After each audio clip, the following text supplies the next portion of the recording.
maglagay Bandage tayo ng naman yan. cover. So ngayon naman po, ang pag-uusapan naman po natin is tungkol sa bandage. Bandage.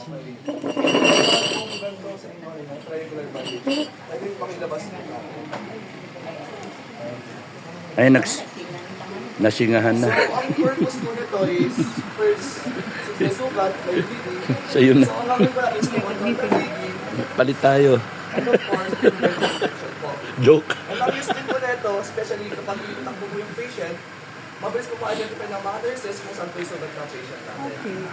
So, i-identify po natin kung ano po ang parts ng triangular bandage. Yes. So, open po natin. Thank you sa inyo. Tututo yung mga tao. Okay. Spread mo po. Sige po, kaya natin. Isama na po natin. Hanggang nasa gitna po, ito po yung tinatawag na apex. Apex. Apex. And dito po sa dalawang dulo is the base po. Base. Triangle talaga, no? 1/2 Ito lang natin. times Well, base po, times may side. proper pan po kasi ang triangular bandage, may proper folding po siya. Okay. So, Fold to half. ang tawag po Hindi. sa ganung fold is cravat po. Cravat. Okay, so, Miss, anong tawag? Krabat. so first, Salabat? Rabat. Trabat, okay. Hawakan niyo po yung apex. Apex and then yung gitna. Pagtatapatin yung dalawang dulo. Hindi siya pantay. okay. Okay. So, sa pag-fold naman po Tapos, i-compal. yung apex From the po, apex. Yung apex ko, ito po yung Okay, okay. Okay. Tapos, Kunang kita, miss, ha? Okay. Tapos, paloob po sa inyo. Ah, this is the apex. Saan pa po tayo? Apex. Ayan po. Tapos paloob po sa inyo. Okay. Towards you. Ganyan po. Yan. Tapos, ganyan po. Kuhanin niyo po yung dito sa gilid. Aha. Yan po. Tapos, Pull it out. yan. Tapos, ganun po ulit. Papasok. Papasok po. Tapos, kuhanin niyo po ulit. Kuhanin niyo po ulit. Kuhanin ulit. Saan ako Ito papasok? po. Doon sa loob. Ganyan po process lang po. Same process lang po sa kanina. Ganyan po kanina, tapos ganyan. Okay. And then, Tapos kuhanin niyo po. Opo. hanggang maging ganito po siya. Hanggang sa maging ano. Narinig lang. Sige lang po. Hindi pwedeng basta fold na lang. Ay, mas madali po kasi. Mas madali yung ganyan. Tapos, i-fold niyo po ulit pa. Ah, Tapos, kuhanin niyo po ulit. aha. Ito po.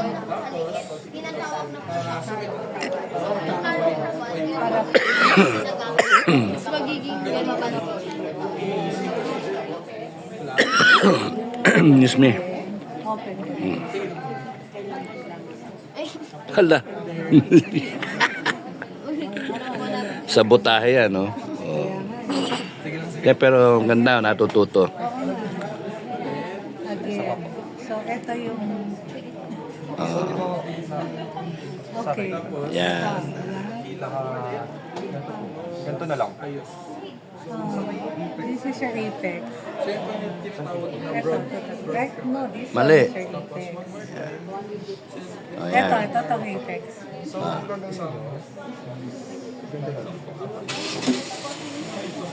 Yan. Ganito yung...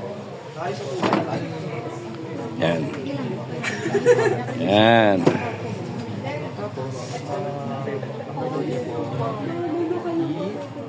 Inward, toward you. Oh. Tapos kunin mo yung gitna. Gagawin ko, pukulin ko lang. Parang pickpocket. Yes. Told toward ulit yun sa'yo. Tapos kunin mo ulit yung gitna.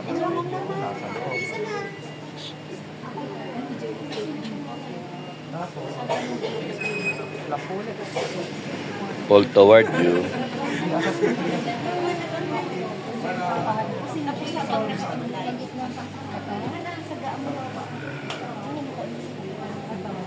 You want to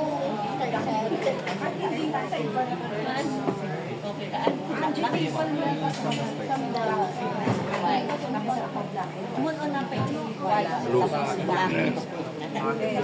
Yan, kunan ko.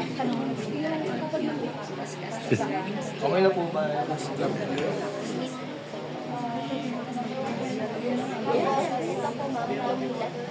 So after 2 months, paano po ba kayo sa mga square nut? Ano po ba mga square nut sa pagtali po? Ha?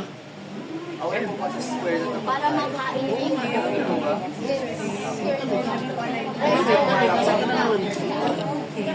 And then, tapos ang ginagay sa kanya sa ulo.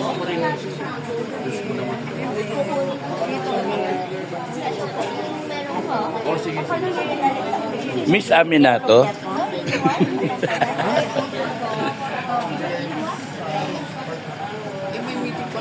At ako na po.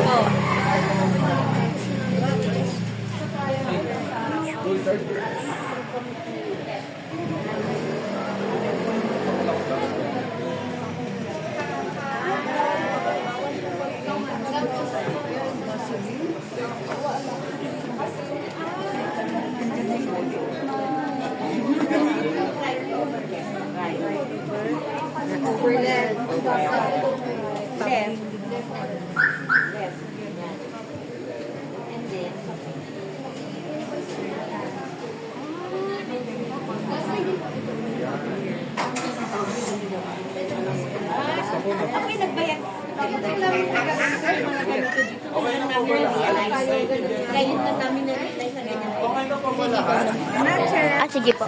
Sige, sige. Okay. Sa mga nakatapos na po ng narrow ribbon nila, ang next po natin is square nut. Eh sir, may tumatawag sa inyo. Hayaan ko po. Ganyan na lang. Ikaw sir, i-video kita. What? Ako. Bakit sir? Para may ano ka. Gagawin po natin Kasama sa right docu mo. over left. Tapos, toward you. Right over left. Right over left. Tapos, Right. Tapos left over right. Miko, pasis. Left. Tapos after ng right over left po is tapos,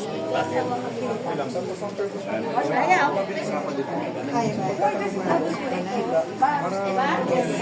doon po ba lahat? Right over left. Left Sa likod over hindi. right. Sa likod hindi.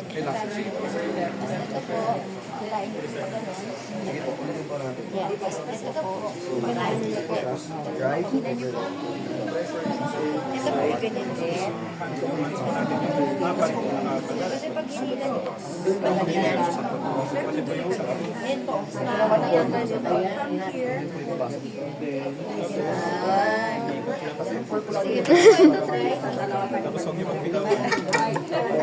Lagi nagpapartner.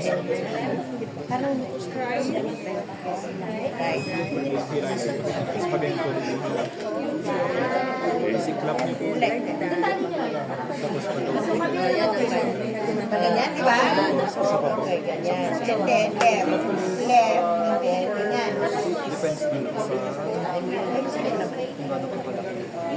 So, ibig sabihin, ayan! Household. It's a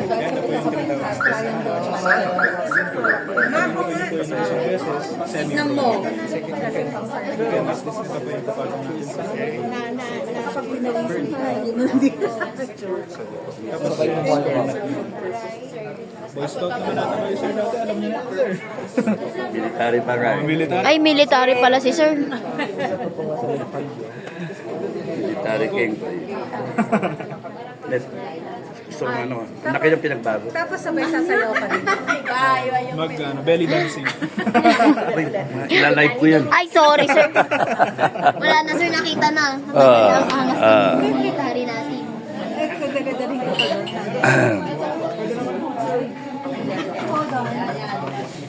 Sorry.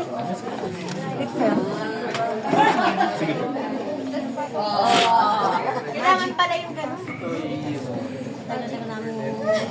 Ano yung inyo club o ano? Sample lang po siya. Parang as requirements lang po sa school po. Sa isang Requirements? Anong course? nursing po. Nursing? So, kinakailangan punta kayo ng barangay para mag-ano? Maglansa po. Assign lang kayo dito sa barangay o marami kayo? Marami po. Nagro-roving kayo? You're doing it on a anong timeline? Ilang linggo? O month? Within this day lang po talaga siya, sir. As ka lang po siya, requirements lang po siya, sir. So within Baguio, itong barangay lang o marami? May iba iba, marami po kami ngayon. Pero iba't ibang barangay per section. Thank you ah. Marami natututunan yung mga tao. Ito sa'yo. Yeah. Ayan na. So, since wala na lang po yung magtatali ng square lang, ang gusto ko lang is, when it's lang sa emergency po, hindi po mahirapan magtanggal lang. Dali po. Ang gamit po nito is, kapag tinatulong po yung patient sa hospital. And yung purpose din po ng pagtatali is para ma-determine lang kung kuwan ng nurse if saan po yung kuwan po na damage na sugat ng patient.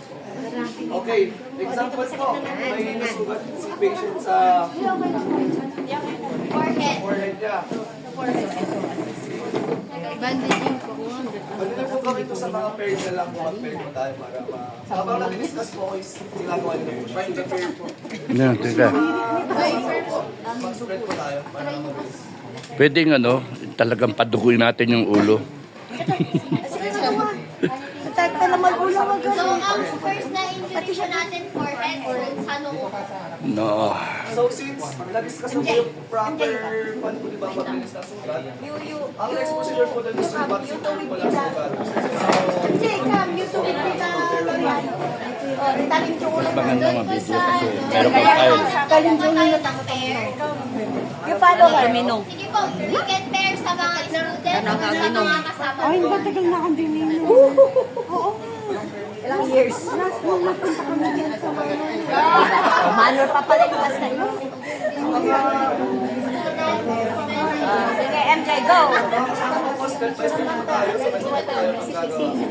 Okay, so, gagamitin po natin yung basta to indicate where the injury or the wound is. So, kapag nandito po, for example, nandito po yung injury natin sa gitna. Paano po ba mag-bandage? Ito po, sa sensor Yung sa may unasan po yung apex na sinasabi natin kanina.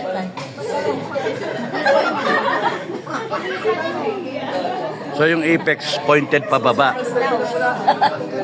Ayun, paano na ba? Para, Yung apex po para-paraan lang yan. apex po natin. ang gagawin po natin is i-cross lang po natin. Okay, okay lang. Cross po sa likod. Sa ilalim Huwag po natin itatali, cross lang po. Cross. kung may cross, ipunta po ulit sa harap. Na-cross na po ba? Na-cross na natin. Okay. Next step, Dito po sa harap. sa harap po.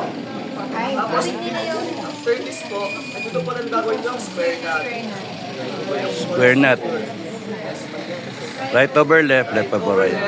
Left over right. Para magiging piloso puntasyon, tsura mo. Tapos yung mga excess mo, isitabo lang po natin. Okay, tas tago. Mukha na ako. Ayan. Mangkepweng. Sunod mo ba lahat? Mangkepweng na. Kepueng na, kepueng. Madam Oring. Dati yung text mo nakuha. Ay, So kapag meron po tayong excess dito or kunyari sobrang haba po nung ends natin, isiksik po natin para hindi po siya Okay. Bagay, bagay. naman siya na kinenjay. Bagay, bagay. Ma'am Kepuang, Kepuang. Yung ano natin, make sure pag ano sugat. Ay, yung sugat niya kasi nagsasagot sa kaya. Sugat sa leeg. Yung sugat niya nasa tuktok kaya. Okay, sa mata. Pwede sa eye.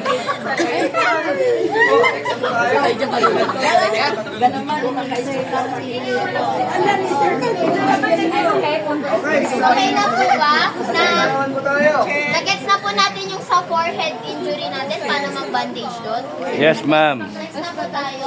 Next po is right ear. Right ear. Ah, sa tenga. Tenga po tayo. Okay. So, same process din po. Pasok po yung dito, doon din po yung sugat. Takpan mo siya. Always tender po.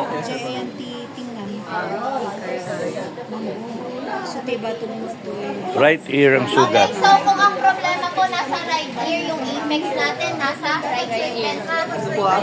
Ito. Okay, next po. Ito.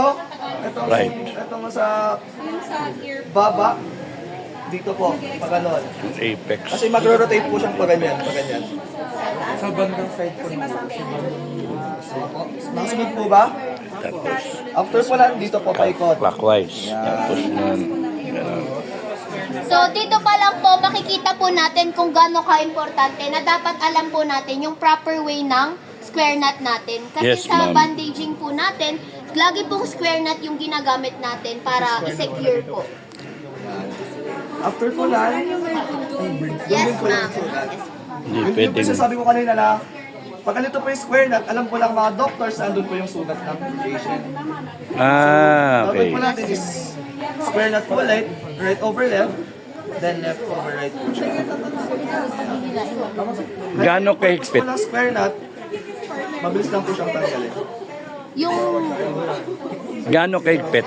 Yung pressure ng square knot. yung sakto lang po, sir, para Pang-immobilize lang po talaga. Tatanungin yung pasyente kung is... Kung conscious naman po yung patient. Okay.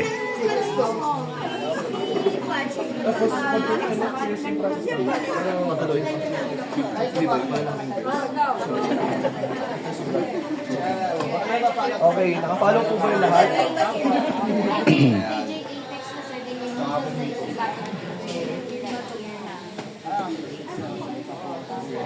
I-share ko lang to para matutunan nyo, no?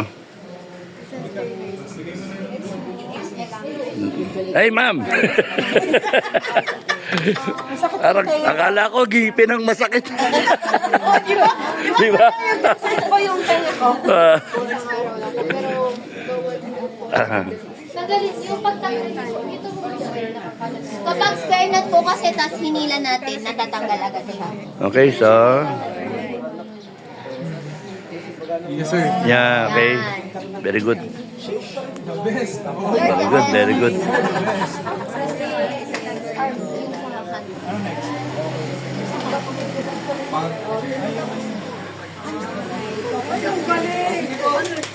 Common na injury po ito ng mga bata, since kukulit sila, ang pan po natin is arm sling. Arm sling, okay. Kasi di ba usually po kapag ang Sorry. pasyente natin na-fracture, kumbaga, kailangan po natin immobilize. Secure, niya. Hindi naman po readily available yung arm sling po na nabibili natin. So, importante po na alam din po natin na pwede tayong gumawa ng arm sling gamit ang triangle. So, ano po muna, spread po natin. Do you know the length and the of this one? Gaano kahaba? Gaano? 1 meter. 1 meter. Small, medium, large. This is 1 meter. Extra large? 1 meter by 1 meter. Size ng triangle. No, kasi kung gagawa sa bahay, ay mariwala. Ang arm sling po natin ma'am, is nakadepende po sa size ng pasyente natin kung gaano katangkad, gaano kaliit. So, kung nasa yung So, Yeah. ito pag nabibili may sizes to? Okay, this what size is this? yung triangular bandage po natin is one size lang po siya. So kapag bibili tayo sa pharmacy, sabihin lang po natin triangular bandage. One size fits all. Based under yung 1 meter. Okay, I think this is 1 meter by 1 meter, yung maliit na size. Ito, 1 meter by 1 meter. Yung isang next naman po is arm Yung sling. base ang di mo alam. Sandangkal. Is, right. Right arm. Oh, yan na, yan na, yan na. Ganun.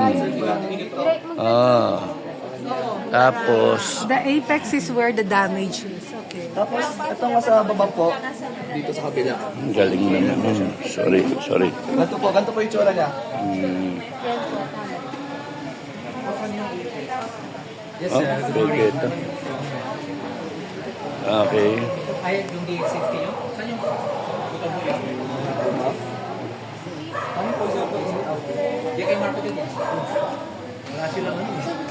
So after po lang galan is lang po, let's square that lang po sa likod. Square dito.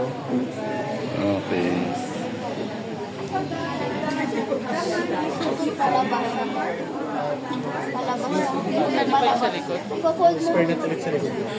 Ginaganon pa yan. Ginaganon pa yan. Kasi maluwang naman. Kailangan palabas. Palabas. So the hand should be higher than the heart. Parang nasa shoulder. Basta shoulder. Tapos, Shoulder siya. pino-fold po natin to dito. Parang kayo. Ulit. Palabas. Para makita po natin. Nasa loob. Kasi kapag po Tapos titiklop. Titiklopin pa loob. Yan. Para lumabas po yung mga... Dito lang lalabas. Okay. Yan. Tapos,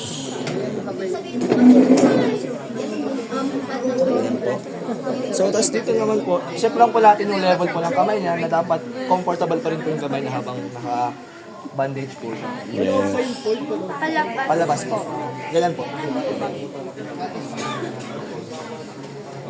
Okay.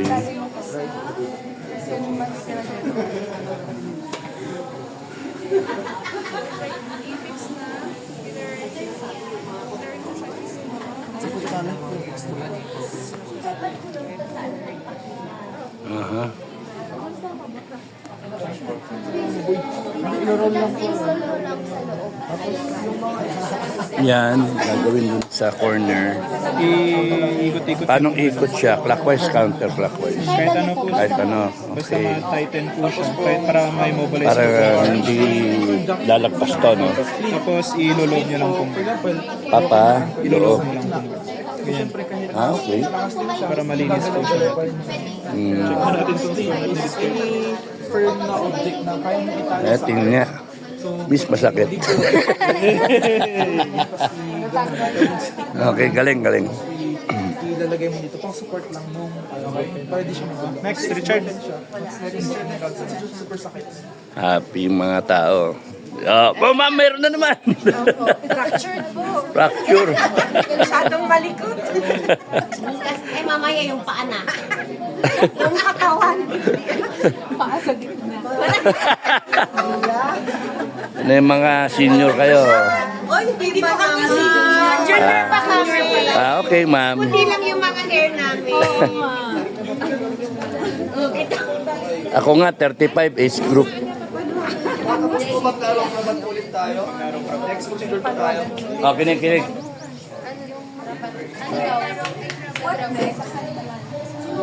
Ayos mo lang.